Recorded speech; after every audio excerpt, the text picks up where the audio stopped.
Welcome to part 2 of the reclamation of the word, which also a reclamation of a lineage and the frequency that word has carried, and we're fully reclaiming together through the sound, through the vibration, is a lineage that traverses the entire world. And we'll take a look at this throughout this series. So if you missed the first video, we explored the true origin of the word witch. And that's not a label, it's not a title, it's not a role, certainly not a costume. What the core function is about a function of coherence within a far greater field of conscious energy that is about harmony, so a harmonic field.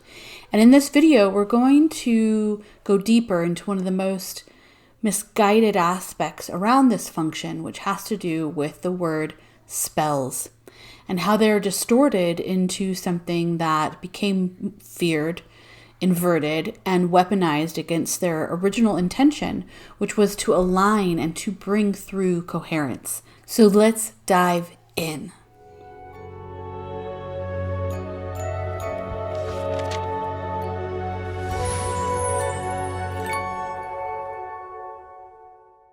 Hi, I'm Natalie Viglione, and I'm the creator of Awakening Magick, and I'm also the co-creator of Forge and Flow with my husband, Mark. And below you'll find some links to explore our offerings that really wrap around multi-dimensional wellness and sacred business alignment. Let's begin by breathing into this word, spells. So when we say that word spells, when you hear that ripple through your voice and you can really feel that in the field, for those of us who remember, we know that that was never meant to be a curse word, just as the word witch was never supposed to be a curse word either, or meaning a cursed word. And spells were never meant to be feared, and they certainly were never supposed to be distorted in a negative way. A spell was not intended to be a tool of domination or a tool of illusion as what became known as black magic. Now, the true origin of a spell is about a tone, the tone of a vibration, the tone of a frequency in that vibration. And so it is a pattern of vibration that was intended originally to entrain harmony into fields that are dissonant, or we could even say imbalanced. And so the real root of the spell is what we could say is a harmonic tongue, literally speaking through harmony. And so let me explain how this has waved through me in remembrance to share at this time, given we are in the time of the great remembrance. And I've felt into what the vibration, what a tone, what a spell really is. The first spell. So before any human voice formed words, there was one spell that was spoken by origin, source, eternal living source, the origin of the all. And it was before any human voice formed any words. And some say God, God's source, but it's not a person in the clouds, but it's a living cell of original creation from which all things emerge. Source is everything, and also in the all of the nothing, yet also ever becoming. So it is the breath beyond breath, the ripple that sang the universe into coherence. Eternal living source origin is a vibrational pulse that vibrates into everything and is also in the in-between. And so a breath beyond breath, we can think of before even the breath that rippled outward and again sang the universe into coherence. And when I've really felt into what that song of coherence feels like, it's not a song of control or domination, but it was the very first ripple effect, the very first waveform. And the first word was not a command either. This is why ancient sacred texts were called gospels, which actually came from God spells. The root etymology of this, it can come across as good news, but truthfully, God spells, gospels, were encoded words that restore the field. And so every true spell spoken thereafter was meant and is an echo of that original tone that sang the universe into coherence.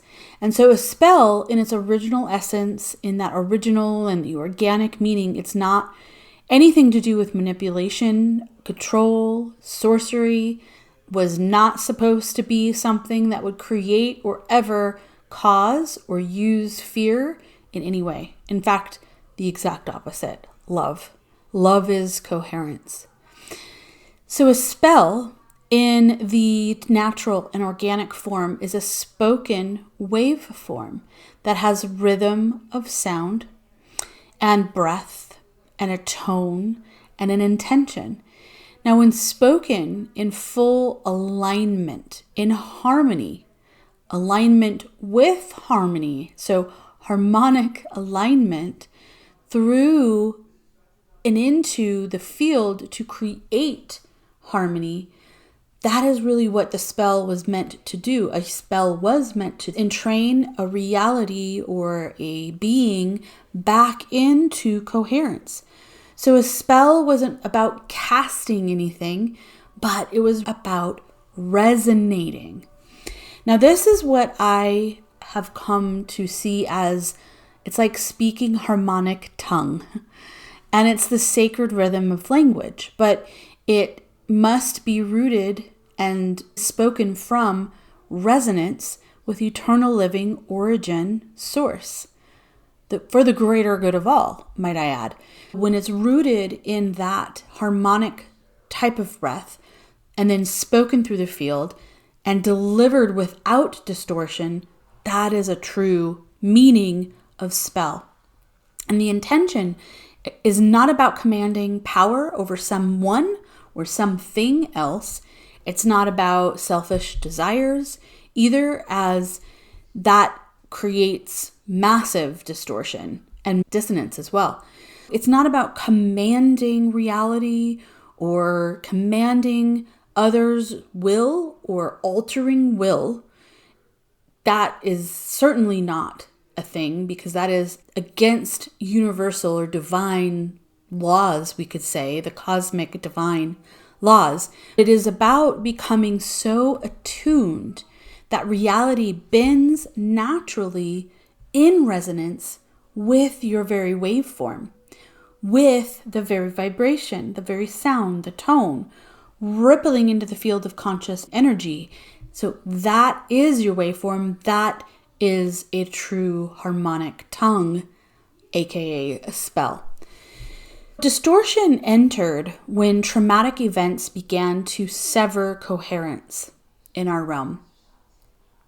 So some began to simulate spell work, but without resonance. It began a simulation of using symbols of spell work, but without the resonance of eternal living source origin and that natural and organic pure rhythm behind it. And so then it became a spectacle. It became about performance. It became about wearing the clothing, chanting the words.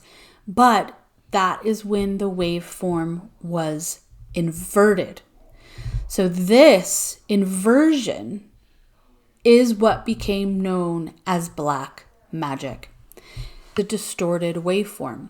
And so it's a misuse of harmonic tongue, a misuse of a harmonic language that's used for extraction, for self-amplication, or provoking, or going against, or working against someone's will, or something's will.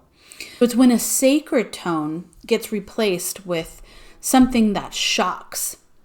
And so it's a symbolic inversion that's used to stir a more self-amplified aspect rather than restore rhythm into the field where there is imbalance. And that field can be someone or something's field. This even includes the earth, of course, as well. The emotions that relate to this, when it's in that dissonance and inverted space, you can feel that because it's agitation instead of peace. It's spectacle and performance instead of soft subtlety.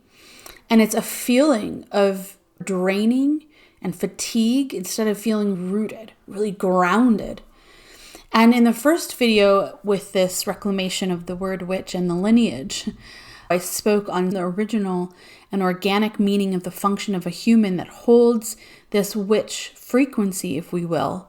Paradoxically, many humans who have held this function also became distorted due to traumatic events that began to unfold more and more. Many also were coerced to use their function for an alternative and non-resonant function.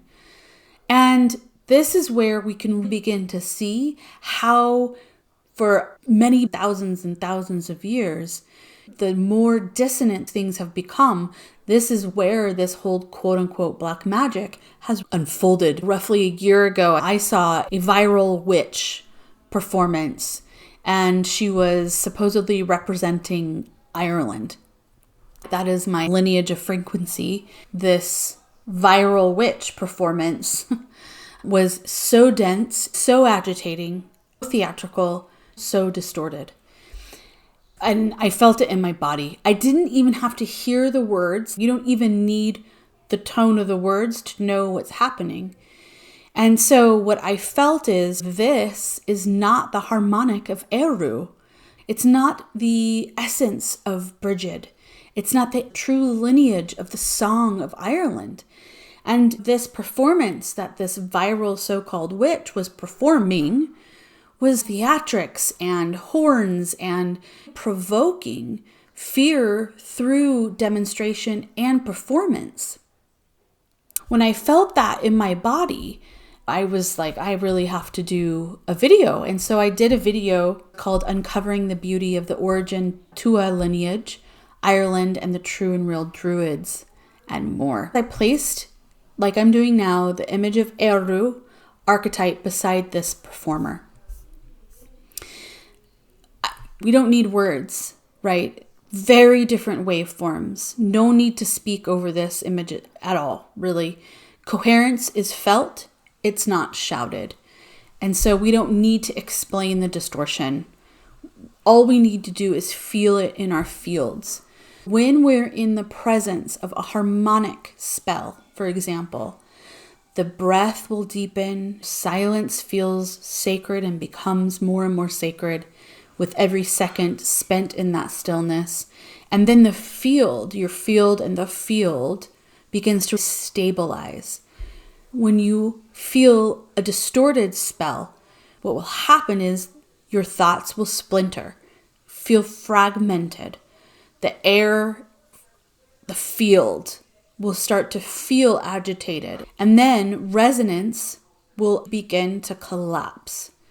Organic original intentions of spells are meant to be born from breath and from patterns that are meant to entrain the beauty of true coherence. So this is why the harmonic tongue is a beautiful way to see this, because it's not about a style of speaking, but it's embodying resonance that comes through words, coming from a space of God spells. This whole emergence of distorted dissonance, black magic, we could say, is a distorted waveform that's not resonating with the pure, the organic, the eternal living source and the origin. And we can just feel into that contrast for that feeling in the body, because the body is what teaches us. And this is where the biggest rememberings are. And so trust that signal. And those that have fallen into that dissonant waveform shouldn't be shamed. But instead, what I have felt into more and more is that what those humans truly need is coherence poured back into the field, love poured back into those souls. In preparation of this video, I wanted to offer what a harmonic tongue spell example would be, because it is in alignment also with beautiful poetry. And in fact, this is where in the first video I talked about how the lineage and the function of a human, of a witch, of the lineage is also druid, druidess, and druid as a bard, poets. So poets and seers. In the first video, I go through how there's a connection to all these words, and we'll continue that journey even into the next video that I'll be doing. Here's a quick harmonic tongue spell, if we will. The breath of the first word. I am the breath of the first word. I speak not to command, but to remember. May my words ripple only where coherence seeks to return. May all tones I utter align with eternal living source's rhythm. May my voice shape no distortion, but only serve the song. I breathe the field back into harmony. I breathe myself back into wholeness. This is my remembering. So it is, and so it breathes.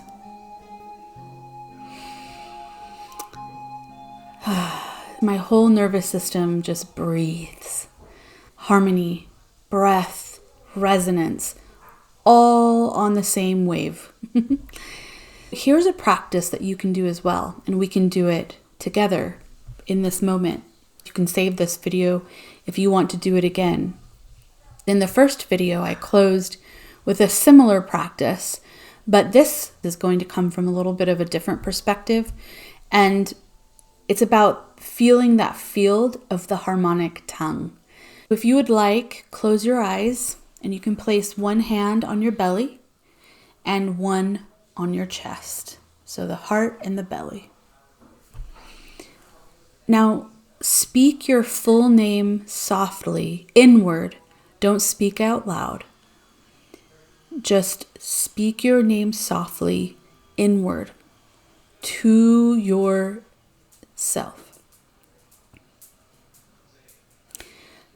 Now, when you say your name inward, feel the shape of your name. Feel the shape that it makes in your waveform, coming from an intention of love and memory. Saying the name of someone you hold dear to your heart, that you love greatly. Feeling the shape of that inward, softening the breath, the love, the memory. That is true spell work. That's using harmonic tongue. And that is your waveform. That is your spell. That is the harmonic tongue reclaiming itself through you. Let us remember together, and let us breathe the source word once more. In the next video, we'll be taking this a little further, traveling a little wider around our world.